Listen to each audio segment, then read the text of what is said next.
Warning, Star Trek from the Holodeck contains adult language and discussions. If you're easily offended, do not continue to listen. Lock and load! Fire! Holodeck 3 program is reinstated. Open sesame! Commander Klingon vessel. We are energizing transporter beam. Now. Warp 1, engage!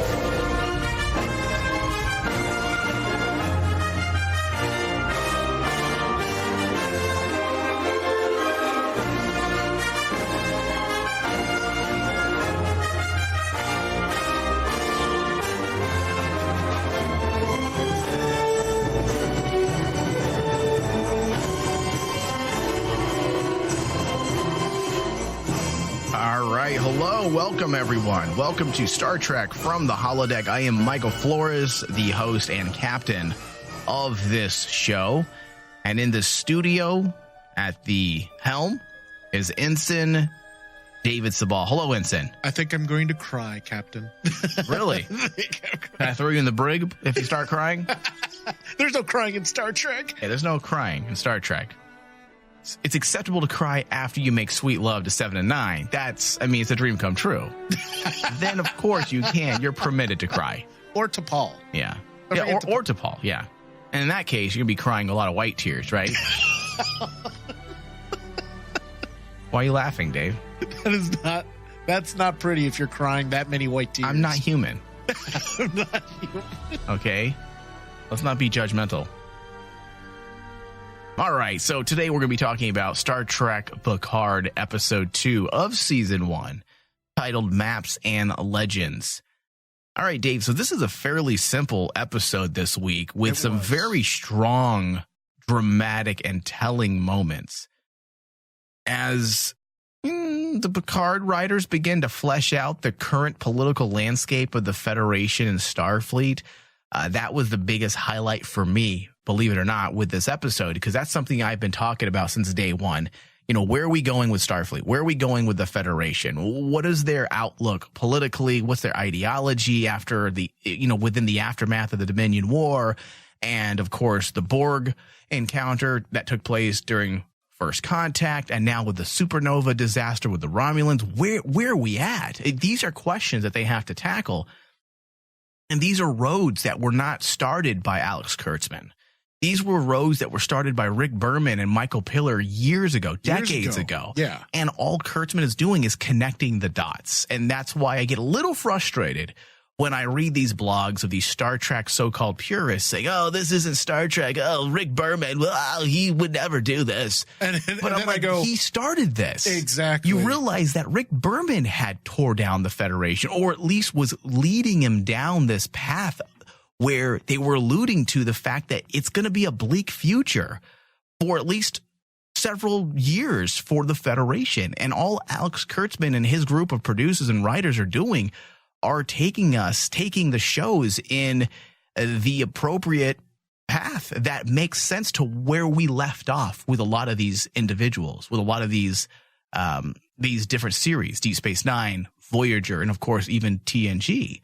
And we're going to talk about that a bit more throughout our show. Oh, yeah, absolutely. Because when you take a look at the history of Star Trek, this is what ultimately is the fate of Starfleet. Not the Star Trek universe. We're talking about Starfleet, the Federation. And just like in normal history, all empires have to fall. Oh, how dare you call the Federation an empire, David? Well, at least they're not called the Terran Empire right now. So that's the thing that's going to be the twist at the end of Picard. They're going to switch the Terran Empire. This is really the Terran Empire. Oh my God, if they do that, I would just throw my head against the wall. Well, come on, I think everybody would quit Star Trek. I think I would quit. Yeah. But I agree with you. Is people who are saying that, oh, this is destroying what the prior Star Trek creators did. Yeah. Down to Roddenberry. I'm going, no, This is what they put in front of us. Yeah. Maybe you could argue that this is definitely against Roddenberry's vision, perhaps. However, as we have said during numerous discussions on Star Trek Discovery, in order to strengthen your idea of this utopian future, right? This socialist government that works beautifully for these people in this futuristic, fictitious society. It works great. But sometimes in order to strengthen that idea, you have to challenge its principles first. Yes. And then prove that it works. And that's kind of what they've been doing. And I'm on board as long as they don't completely undermine everything we know of the Federation. If this is a learning moment or a moment to take heed, much like Picard said in this episode, do not ignore me again. I think that was, a warning that wasn't just for, dramatic flair. It was a statement being made by the writers. Yeah. But the thing that I really do like is the fact that in the first 2 episodes of Picard so far, we understand why Starfleet is going down the path it's gone, because they are making all the dots connect now. They're taking things that we know was put in Star Trek history, connecting it to the series, and on top of that, doubling down and just basically saying, okay, not only did all that stuff happen, but we had a incident on Mars where Mars got turned into a fireball.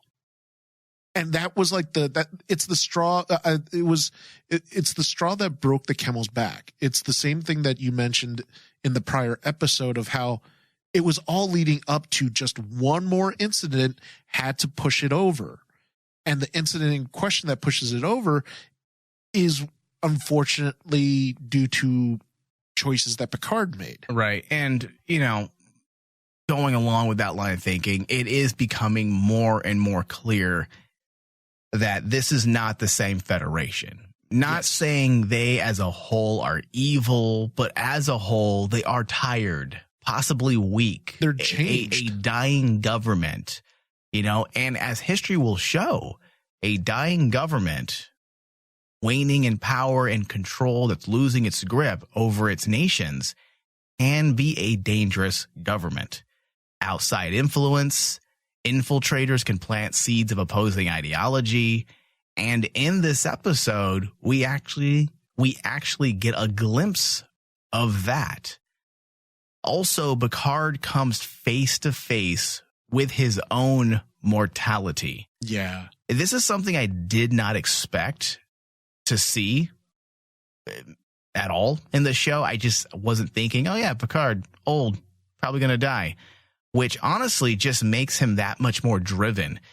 When you look at it from a character point or a narrative standpoint, the fact that he is dying is just going to give him that much more resolve. It's a really cool take on like the call to arms in regards to like the hero's journey and stuff like that.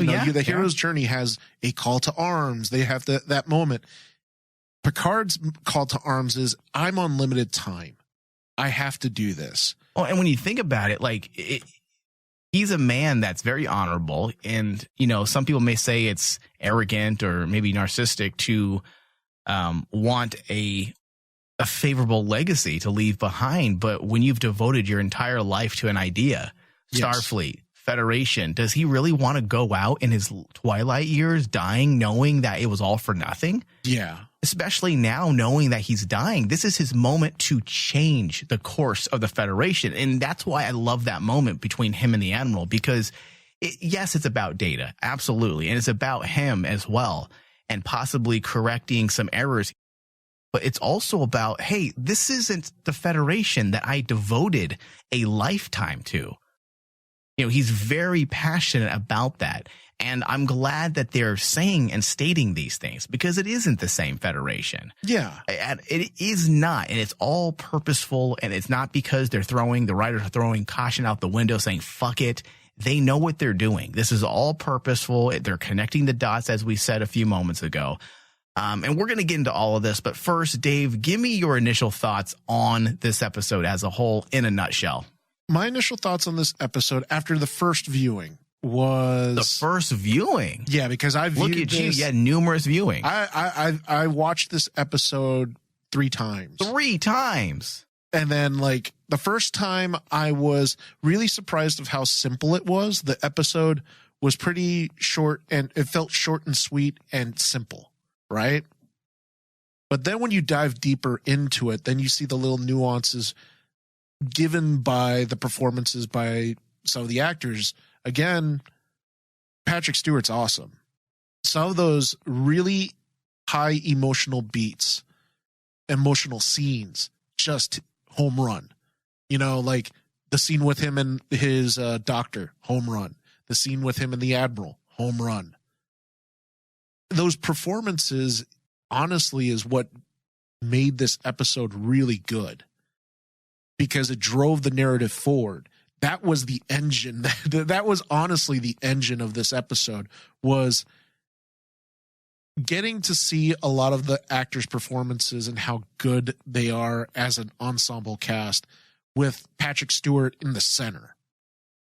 And then you wrap up the bow of all those performances with the fact that this is probably the most important decision in Picard's life now, because it's his last decision. Because as you said, the big bombshell that we get is like he's on borrowed time now. He can just go back to the Nexus and live forever. And find Guinan. That way we can bring Kirk in and he can help with this whole problem. I'm waiting for like some Star Trek baby to bring that up. Picard can't die. He's in the Nexus. He's going to stay in the Nexus. A part of him's in there forever. You lose, Alex Kurtzman. You're wrong. That's what I'm waiting for. And then, like, at some point, I swear to God, either me or Mike are going to show up at that person's doorstep and lop their head off. Remember Kevin Smith and Jay and Silent Bob? Yeah. I mean, he was that was a man ahead of his time. Are you fart snuffer 6969? Did you say Jay and Silent Bob can suck dick and die? Yeah, I said that. And then they just beat his ass. It's like me and you should show up on the person's doorstep and said, were you the one that brought up the whole Nexus angle? Are you Alex Kurtzman Sucks 77 on Yahoo? Yeah. Come here, you motherfucker. Start kicking the shit out of him. You're making us look bad. Are you long live Gene Roddenberry, Alex Kurtzman Sucks 78? Yeah. Come here.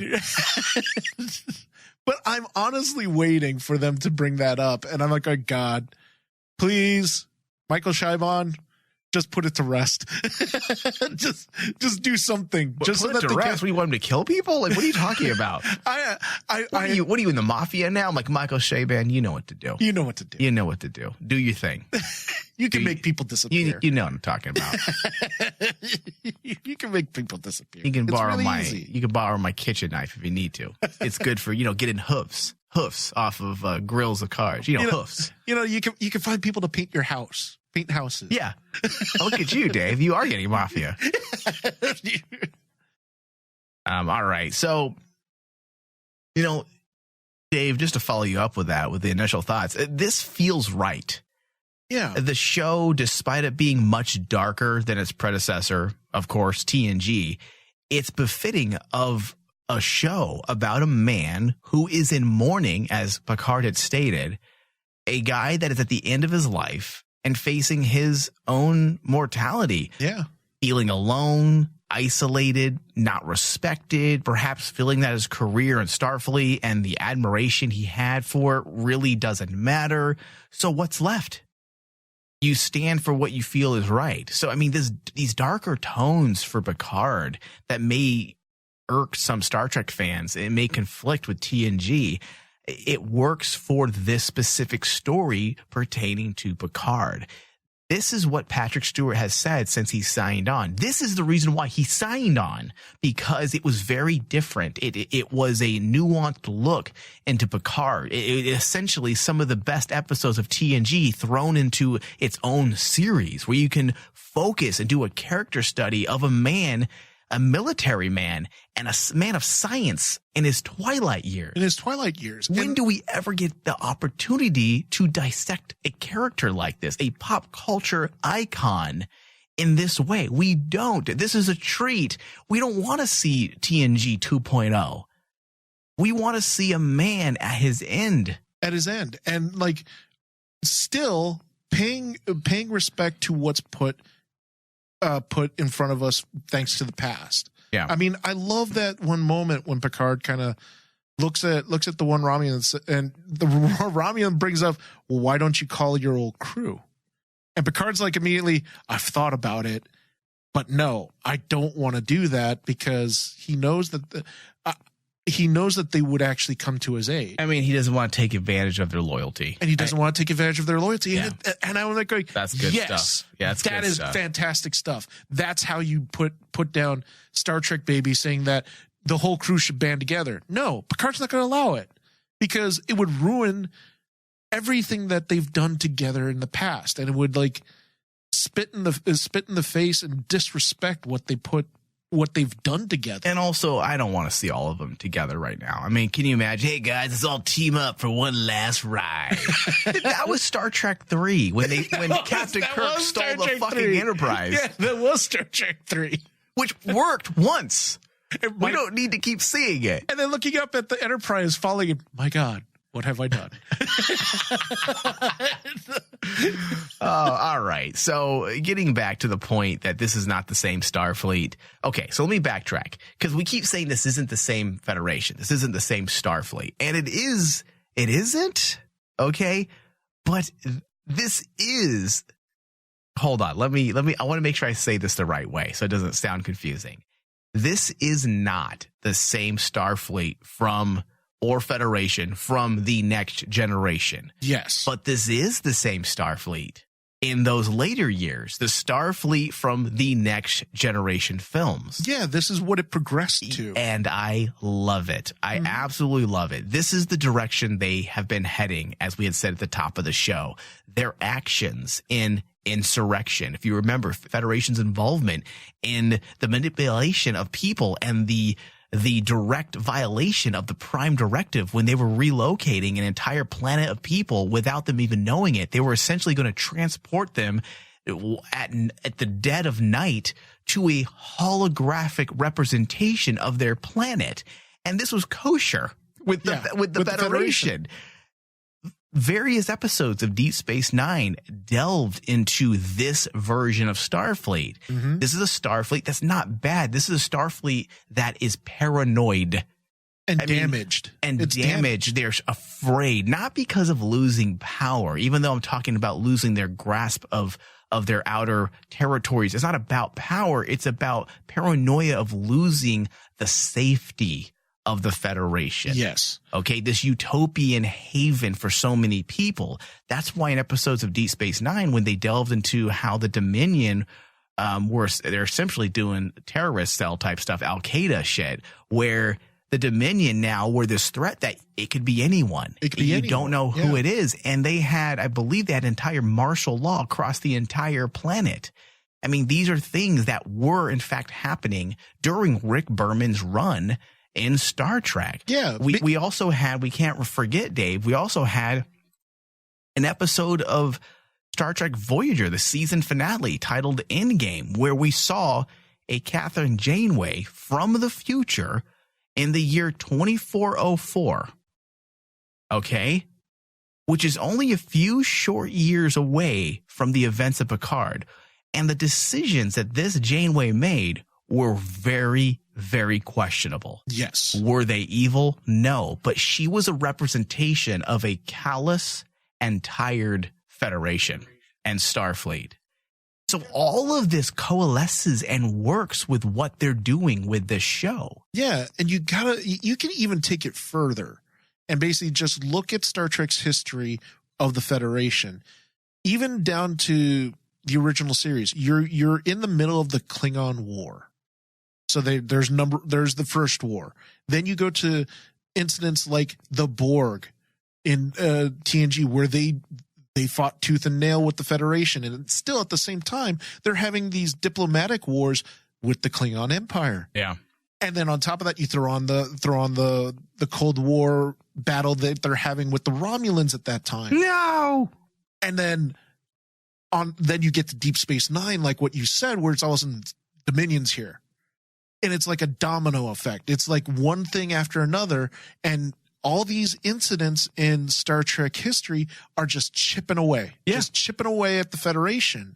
To me, Picard is one of the most consistent tones in Star Trek because it fits right into everything we've been seeing. Yeah. And then all it takes is just one more matchstick to light the fire. And the artificial intelligence uprising was that matchstick. It was like, at that point, the Federation's like fuck it. We're gonna, we've already, this happens on our watch. Screw it. No, we're going to just basically make the calls now from here on out. Yeah. And this is why Picard's words, to Admiral Clancy, I believe is what her name was, resonated based on everything we've seen when he said, ignore me again at your own cost. You are at peril. I mean, that was such a powerful line, especially if you know the Trek that we have been just going over and talking about.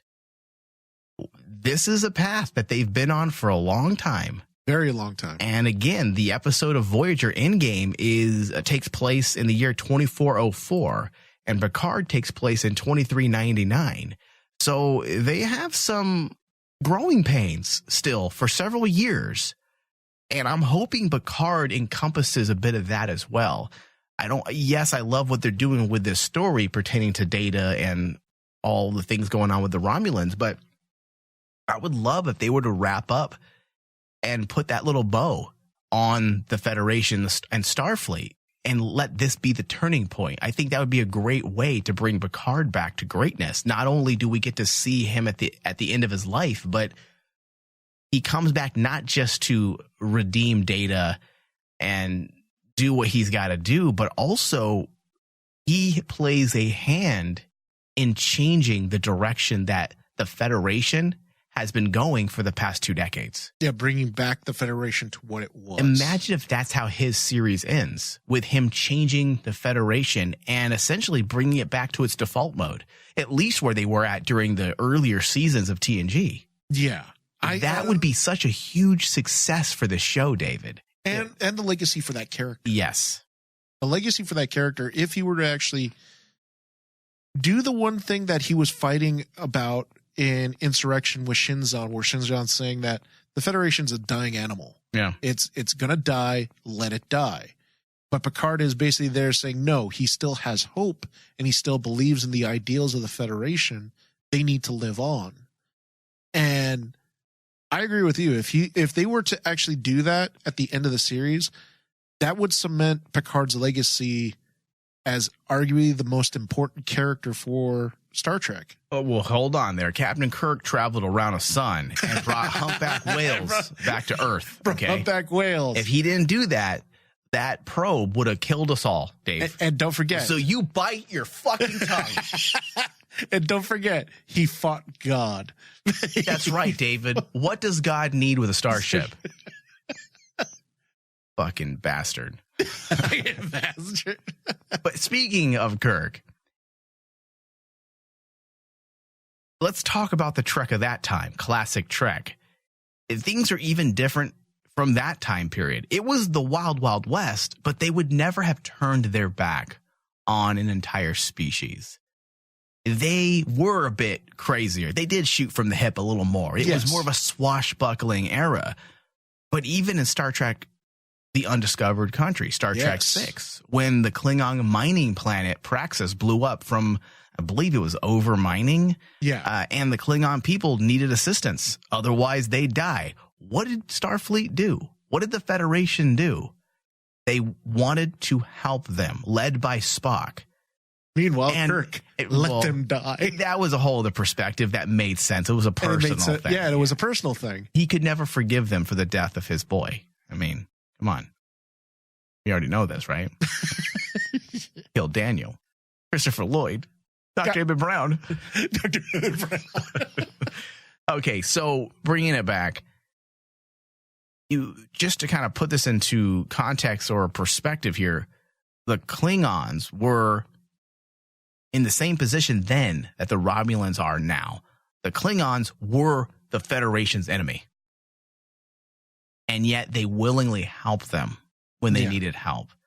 Right there is a valid contrast. Same scenario, enemies of the Federation, and yet flash forward 100 and some years in the future, and the Federation Starfleet did the wrong thing and turned their back on the Romulans. Yeah. And I thought that scene with the Admiral with Admiral Clancy, what she said was so powerful and poignant when she basically said, and me and you talked about it off air, about that one line that she says, that we decide who lives and dies. Yeah, dude, that's dark. And I was like going, oh.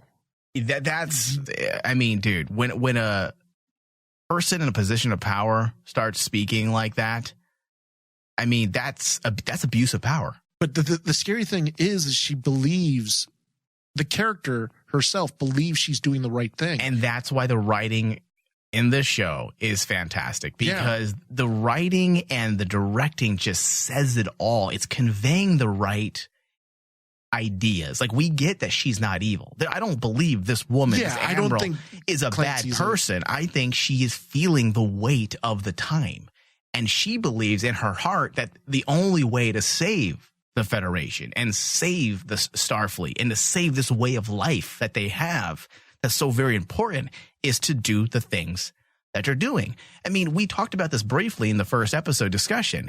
This is essentially about an isolationist. Yes. You know, which, you know, talking politics, and I don't want to get into it, but I will because it's relevant. There's a lot of people that feel like that's the direction that this country's going.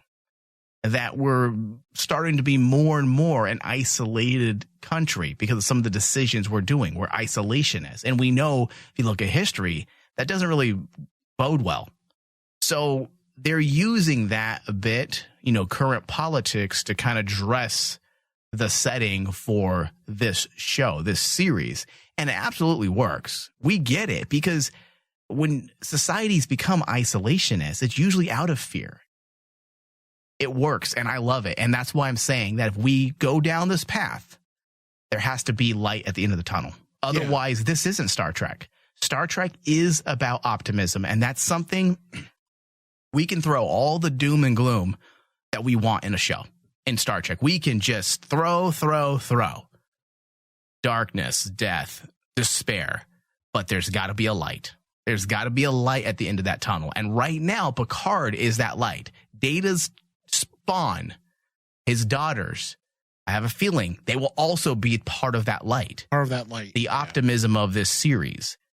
So we have to give this show a chance. And I feel like we are really on the right path here. There's so much going on. Shaban is a fucking genius so far. 2 episodes in, and I completely understand what he's doing. Do I know his story? Do I know the direction? No, but I see what he's doing. Yeah. And I think that's the one thing that I feel really comfortable with in just 2 episodes is Michael Chabon is showing that he understands what he's doing, and he's willing to, quote unquote, take us by the hand and say, hey, just trust me for a couple episodes. You'll get it. Yeah. That's why I was saying that Picard, he has to play a very big role in the restructuring of Starfleet and the Federation in this series. Or we have to get the idea that because of his actions, the leaders, the powers that be, realize the path they're on is wrong. And if that is how this series overall wraps up this whole Federation Starfleet path they're on, this show could be remembered as a fucking godsend for Star Trek, because essentially it's continuing narrative cues that started back with Nemesis and Insurrection and Deep Space Nine and Voyager. Essentially, this is like the sequel of all Star Trek. Of all Star Trek. Of all of the Rick Berman era Star Trek. It really is, if they're going in this path. Oh, yeah. And this could be the really important curtain call for that story arc. To where to where Berman started this huge story arc since TNG, and it leads up to Picard. I think would be really poignant. Yeah. And it would arguably make it the greatest story arc of all time of all of Star Trek. We talk about, me and you have discussed like various storylines in Star Trek that are important to Star Trek. This in itself, the rise and fall and eventual rise again of the Federation, of Gene Roddenberry's belief of humanity's, greatness, how great humanity can be. And it culminates in Picard. Arguably the number one pick for greatest storyline of all time. It could be. We're jumping ahead here. We're getting a little too giddy. Yeah. But it's gearing up that way. Yeah. So besides this feeling like an appropriate epilogue of the Trek we know, this episode jumps headfirst into deep Romulan politics, secret governments, and conspiracies. And David, I gotta say, I was giddy as Data when he fucked Tasha Yar. I mean, I could have held back my grin when they introduced the Tal Shiar. I mean, that's something that always floated my boat back in the old TNG days, and of course, Deep Space Nine. But they took us right back to the Tal Shiar, another fairly big element at times during the run of TNG, and even more so in Deep Space Nine. I mean, the Tal Shiar was directly involved with the conquest of the Dominion. They were neck deep within the Dominion War, along with the Obsidian Order, which is the Cardassian secret government or government. So many secret governments inside of Star Trek. It's amazing. I know. They did introduce a new element rather than just relying on things we have known. They did introduce a new element into this episode's narrative that could end up being the very people or organization behind the assassination of Data's daughter. The element being the real face behind the Tal Shiar, the Tsar Vash. Is that what it was? Yeah, the Tsar Vash. Apparently, they are a very old and secretive group. So secretive, no one knows their true end game, what they want to accomplish. However, we are led to believe the Romulan people as a whole, which I believe this is new. I don't remember this. They have always shunned all forms of AI, artificial life, within their culture, which, I mean, I don't remember them stating that, but I also don't remember ever seeing any type of AI within a Romulan vessel or whenever we dealt with Romulans. Do you? No, never. I mean, the closest one we got, honestly, in Trek when they did deal with it was the I think it's the epilogue of the Star Trek movie, into where basically they showed that they were working on Borg technology. That's the only time. When was I've ever seen that. The epilogue of the movie? What movie? And what epilogue? The epilogue, the comic. The comic for the Star Trek. Yeah, okay. Yeah, but that's with not Nero. canon. Come on, Dave. That's not canon. No, it is. No, it's considered. It is not. David, no comic books are canon when it comes to Star Trek. That one in particular, though, I've actually looked it up. David, it's not canon. It's not canon, Dave. Come on, don't be the internet. TV shows and movies are the only thing that is considered canon in Star Trek. The comic books are not canon. What is it? What do you think this is? Star Wars? Why don't you write a blog about it, Dave? Write a blog about it? Why the Star Trek comic is canon? Because then you'll show up at my doorstep and beat me with a batleth. Are you David Sabal? Star Trek comic books are canon 77? Yes. Come here. That comic book is cool, and it definitely is a nice little inside peek into what possibly the writers were thinking when they were writing the scripts. Absolutely. But overall, in the grand scheme of things, or when it comes to the bigger picture, it's not canon. But if you look at like television and movies, there is no precedent of seeing the Romulans with artificial AI. So I liked it. I thought it was pretty cool. We can definitely see where this is going. But would they hack the synthetics? That's the big question. So we're being led to believe that this secret group within a group, the Illuminati, if you will, let's just say that, is involved in this entire conspiracy. But I'm starting to think there's more than one group here. There's a bigger threat. It feels like there's a bigger story than just simply the Tal Shiar. Because first off, I can't believe, because first off, let me just say, my biggest problem with this episode was, oh my God, the opening act. I love the episode, but the writing could have been a little better. The story was awesome. The actual writing wasn't the greatest. The way the exposition of the Tal Shiar and the secret group that no one knows what they're about, but it was dealt a little heavy-handed. By the end of by the end of that 5-minute tangent by the Romulan lady, suddenly she knows what they're about. They're so secret. This is how it started. No one really knows what they're about. However, by the end of this tangent, suddenly we realize, or she comes to the conclusion, that they are against synthetic life. I'm like, but you just said that they're so secret. No one knows what they're even about, what their end game is. It's a leap of logic. Yeah, it was the leap of logic, and I'm like going. I definitely see that point. It was kind of weak sauce, the way that whole thing was written. Now, again, the story and those breadcrumbs were great, but the way it was delivered, I got a little nervous because that was the opening 10, 15 minutes. I mean, and the intercut shots and how they were, juxtapositioned. It was very confusing. 1 minute we're in Deja's, is it Deja? Dej. We're in Deja's apartment. Then we're back at Picard's estate.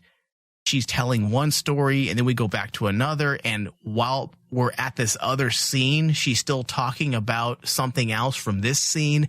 It was edited poorly as well, and I think they could have, if it was written that way, they didn't need to edit it that way. It kind of muddled an important part. This is where we are learning about certain things. But my point is, I wasn't trying to be negative, but my point is, if they gave us all of that in 10 minutes and they were willing to give us those little nuggets, I don't think they just gave up the goods. I don't think this is the story. No. There is so much more to it, because I have issues, and I do not think this would be the case. Do we honestly believe that the Tsar Vash hates synthetic life so much that they hacked into these synthetics to kill their own people? Just to ban all AIs? Yeah. Is that really their end game? I feel like there's so much more to it, right? Oh no, absolutely. Okay. That's what I got out of it, was like, this was delivered so heavy-handed, it can't be the answer. It's almost like it was treated like, this is a red herring. It's a red herring.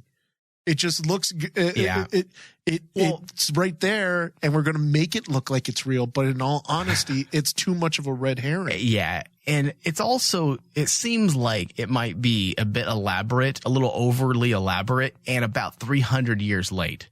Why now would the Tsar Vash decide to hack into synthetic life and kill their own people so they can ban AI? So that they can ban AI. It doesn't seem right. Plausible for this moment in the TV show? Yes.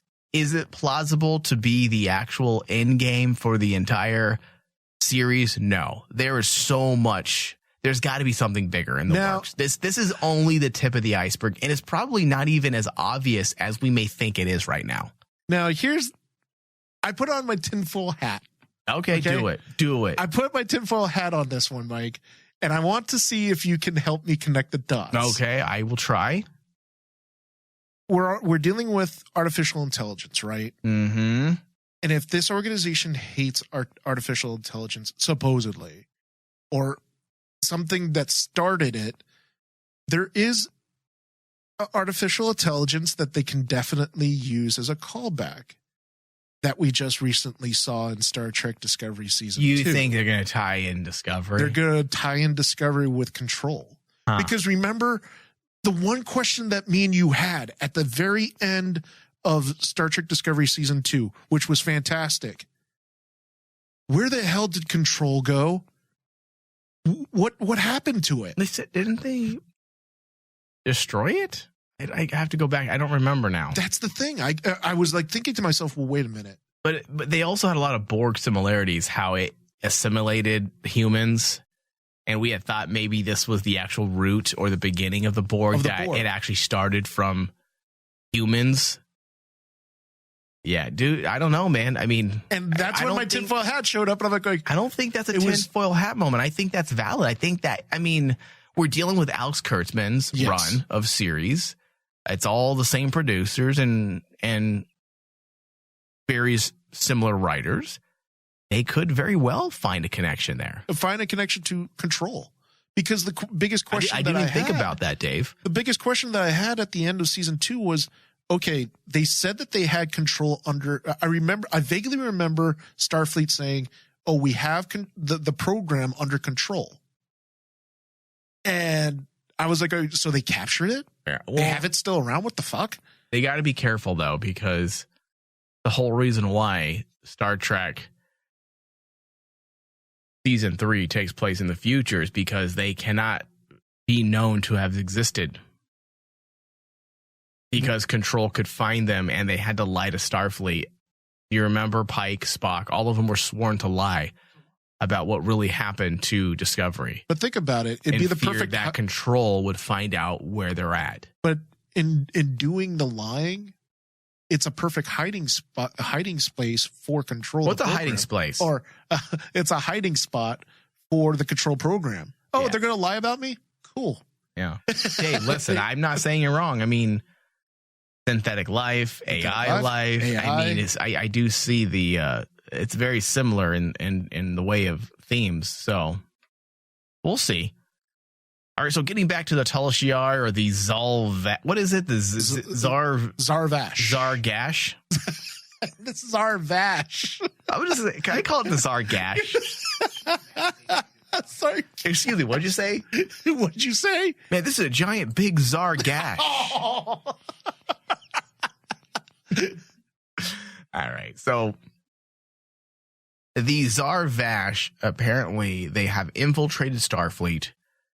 Commodore O, I'm thinking she's not bad. I think it's a little too obvious.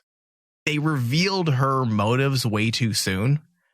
I don't think it's as simple as it looks. I have a feeling she thinks that whatever's happening is not what's actually happening. Do you get what I'm saying? No, yeah. Especially after especially after the next scene where we see Lieutenant Nerissa Rizzo, who is my new girlfriend, by the way. I fucking love her. She's evil. She's bad. She's tall. She's I was figuring hot. When I watched them the second time, I'm going, I guarantee. Oh yeah, Mike that is my type. That is my type. Probably going, oh, just I love you. Mean, mad, always in a bad mood, sexy. Yes, give it to me, please, Rizzo. Please, please. Okay, so once we went to the next scene where we see Lieutenant Rizzo talking to Narek, we find out that A, she's not human. She's a Romulan. Yes. She's infiltrated Starfleet. And she's using as she had said, that she has been useful to this point. We don't want her to turn against us. So there's a bigger story there. I'm sure we're going to find out. And I don't think it's... And honestly, I'm hoping Commodore O isn't bad. Because been there, done that. We've seen these bad members in Starfleet, and I'm just like, come on. Bad higher ranking officials, too. Right. Now, misguided, I'm okay with that. Yeah. Clancy. I thought Clancy is great. Yes. Misguided, I'm okay with, but straight out evil and, nefarious, planning bad deeds along with the Romulans, I don't really care to see that again. Again, it's all about execution and how it's revealed. If it does end up being that, it's all about the execution, and I'm sure they can win me over, but as it stands right now, I prefer her just to be kind of misguided or kind of clueless in the dark a bit, thinking she's doing one thing, but in actuality, she's being manipulated by people she don't even know. Yeah. Or even know what they're about or their end game. And it would make sense. I mean, I'm still waiting.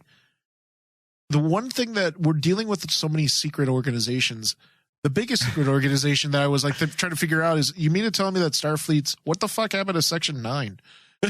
Well, Dave, shouldn't they actually be knowing about this shit? You're right. And maybe because you got to remember, Alex Kurtzman also has a Section 9 show planned. So maybe he will introduce a little nugget here and there, because as we know, Georgiou is actually going to be the lead of that show. She's going to be the main character. Yeah. So who knows? Maybe we'll have our first preview into that series in some way. That's a good call. I didn't even think about that. Yeah. All right. So let's talk about this Borg cube. It seems to be creating a lot of confusion as to what exactly it is. Now, the artifact was the Romulan designation for a derelict Borg cube. Yes. That had suffered submatrix collapse, resulting in its immediate severance from the Borg collective. From the hive. Yes, from the hive mind. All technology and drones aboard the vessel had been rendered inactive, although researchers were warned to stick to the gray zones for their own safety. We're not quite sure what those gray zones are yet, but in the Picard series, the Romulan Free State established the Romulan reclamation site within the cube, managed by the Borg Artifact Research Institute. Now, interesting Easter egg here. These are Easter eggs. Listen to our pre-show on Patreon if you want to know what that means. A plaque at the reclamation site reads that 5,843 days had passed without an assimilation. Yes. A little over 16 years. Okay, so that may be relevant later. That's an Easter egg. Yes. Another interesting bit of information here is a Romulan researcher stated that a nameless Borg drone had been in regenestasis for 14 years, indicating that the artifact was disabled circa 2385. Okay, so that, looking at our Star Trek timeline here, that puts events closer to, what did I say, 2385? 85. That takes place between Nemesis and the Star Trek 2009 Kelvin film, the flashback sequence, the actual prime timeline aspect that kicked off the Kelvin timeline. Ooh. So is it relevant? It could be. It could be. It could be. That's an Easter egg. Yeah. And on top of that, were you creeped out by when they were dissecting the Borg and they took the face off? Yeah. Oh my God, that the effects on that were just superb. Like I was cringing all the time they were taking off the implants, and it led to that quote unquote money shot of them ripping the Borg's eye implant out. Can we get a money shot when 7 and 9 appears? Oh, we will. We get a money shot then, because then I could definitely get behind that. Many screens will be clean. Wow, David. But that, yes. But you know what? The Borg aspect always made me kind of cringe a bit, because I am remembering the original inspiration for the Borg. They were essentially zombies in space. Yeah, space zombies. That's essentially what they were. And I've always had a true phobia, I want to say, of body horror. Body horror bothers me. Truly bothers me. And whenever you lose a limb and it's replaced with something else against your will, I mean, that makes my skin crawl. So whenever we ever saw Borg where we're going to cut your arm off and put a robotic arm instead, it really bothers me. So that entire scene was just fucking great. The feelings it created and the unease. Yeah. And I think it was purposeful, not just because of the body horror aspect, but also I have a feeling they're saying something here. This is Star Trek. There's always some type of political statement, especially if we're dealing with a show like this. This seems like a bit of an allegory for human rights violations. I have a feeling this is the direction we're heading with this show in general. There was a clear contrast between how we've seen Starfleet deal with Borg drones that they can save. Yeah. And how the Romulans were viewing and treating them in this episode, essentially as nothing. Well, if you think about it, that type of parallel goes great with the very beginning of the episode that started with the F8 unit. Right. Because that's what had my question is, okay, why did the F8 units just go crazy and start killing people? But when you take a look at how they were treated, don't pay any attention to them. They have no emotions. They don't matter. And I was like going, yeah, I think you're onto something where you suddenly start the episode with that scene and then lead to the ending scene where they're treating like the Borg like their name. What'd she call nameless. Them? Nameless. They said they're nameless. Yeah, and it bothered Deja's sister. I do like that because we're seeing, the love for humanity in an artificial life. Soji is acting very similar in the way she cares for the nameless. Yeah. Much like Data would no doubt treat people and the way we have actually seen him treat people throughout his run in TNG and in the movies. Oh, yeah. I mean, it goes in line with, we mentioned in the first episode how they did the tie-in with the episode of Data's daughter. Yeah. How Data treated his daughter and the power, the powerful scenes of Data actually saying goodbye to his daughter and doing that. It touches the heartstrings. Yeah. And you see tugs that, the heartstrings. or tugs the heartstrings. It could touch him, I guess. And then you put it in parallel to Soji treating the Borg. It's almost like what Data would do. It's not an approximation of it. It is how Data would do. Yeah. Yeah. So, all right. So let's talk about that flashback sequence from 14 years earlier. As you had mentioned a few moments ago, it was interesting. It does seem like the synthetics were hacked. I think that's a safe bet. I mean, you saw how essentially the AI was a bit lifeless. That's and then why suddenly, I thought. yeah. And then suddenly his eyes kick into gear. Like there's life in his eyes. And then he starts doing his thing. But ultimately, I liked that there was a stark contrast between these synthetic life forms and Data, because it shows the uniqueness of Data and his offspring. And I'm going to be a stickler when it comes to this part of the show. We cannot have any other AI that comes even close to Data. We can't. No, I agree. I agree with you. Now, Control from Star Trek Discovery works fine because they're evil. Control's bad. Yeah. So if they have these little unique qualities to mimic humans, but even they said, what did they say? They said they couldn't, the nuances of humans, they could not copy. There's a nuanceness, and that's why they had to assimilate the captain of Section 9, if you remember. Yes. Because they couldn't mimic it in the hologram. They had to actually take over a human body. So continuing that line of thinking, we can never rival Data. We just can't. In order for Data's legacy to hold value throughout the run of Star Trek, he's got to be at the forefront of AI life. Yeah, because he's one of a kind. Yes. And the fact that he couldn't even understand it himself. The fact that Lore, his brother, who was just as intelligent as him, could not understand the couldn't understand basic human emotions. He gravitated towards evilness, whereas Data embraced and encompassed all of the best of humanity. Yes. And not truly understanding why he was able to do that is the best thing about the character, because he is alive. He's a real person. And I'm okay with his daughters because they are part of his mind. And the way they explained it, that even a piece of his positronic matrix can essentially bring him back. A piece of him can live on. And if that's how they built his daughters, or he had a hand in the building of his daughters, which more and more at first I didn't like that idea.